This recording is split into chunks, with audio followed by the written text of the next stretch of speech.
खुलुमबाय, आं गुथाल नार्जारी। सानसेयारि रादाबाव आं बयखौबो बरायनाय जाबाय। दिनैनि गाहाय रादाबफोरा दोङो। गोदानै हाथियार दैनाय हाग्रायाव गिदिंलांफिननाय आफादफोरखौ मन्थ्रि उरखावगोरा बिथाङा गिदिंबोफिननो थाखाय खावलायदों आरो बिथाङा बुंबावदों, दाबादियाव हाथियार दैनायनि जुग नंला। भारतआव मानोना 40-50 बोसोर बैसोनिफ्रायनो हाथियार सोमावसारनाय आफादा थासारिखौ बुजिनानै गोजोननि थाखाय न'फारसे फैफिनबाय आरो गणतन्त्र लामाजों आवगायलांबाय। बे समाव हाथियार लाना सोमावसारनो नागिरोब्ला गावजों लोगोसे इयुनाव गावनि फिसा-फिसौ गासैबो खैफोदाव गोग्लैगोन होननानै बुंथिबावदों उरखावगोरा बिथाङा। गुवाहाटीनि धुब्री आरो माजुलिनि थाखाय गोबां जाहाजखौ बेखेवनानै होबाय आसामनि गिबि मन्थ्रि डक्टर हेमन्त बिश्व शर्मा बिथाङा। थांनाय समाव जरहाटनि निमाती घाटआव गिख्रंथाव नाव जाब्रबथाय जानायनि थाखाय जाउनाव सिंगेल इन्जिन जाहाजफोरखौ खारनायखौ बन्द खालामनो बिथोन होदों आरो लोगोसे जाहाजनि इन्जिनखौ मेराइल इन्जिन बानायनो थाखाय खावलायदोंमोन। बेनिखायनो मैया गोथार बिश्वकर्मा फुजानि सानाव गुवाहाटीनि फेन्सि बाजाराव लाचित घाटआव बेखेवनानै होबाय। गोबां जाहाजनि मादाव गंनैया रैखा खालामग्रा जाहाज आरो गंथामआ दावबायारिफोरनि थाखाय जागोन। मोनसे दुखुनांथाव जाथाय मोब्लिब बोगथाबजानानै सासे फरायसुलिनि जिउ खहा जादों। बे दुखुनांथाव जाथाया चिरां जिल्लानि फानबारि पुलिस थानानि सिङाव थानाय 1 नं सावरां गामियाव जादों।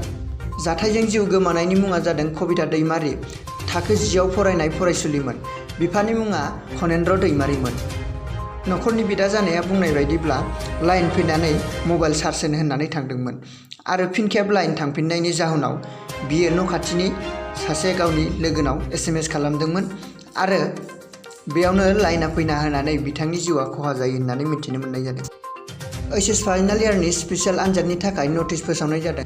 HS स्पेसियेल आनजादा अक्ट'बरनिफ्राय जागायजेनगोन आरो 11 नबेम्बराव जोबहैगोन। आनजादा मोननै शिफ्टआव थागोन, फुं आरो सानजौफु। फुंनिया जादों 9 रिंगानिफ्राय 12 रिंगासिमनि गेजेराव जागोन।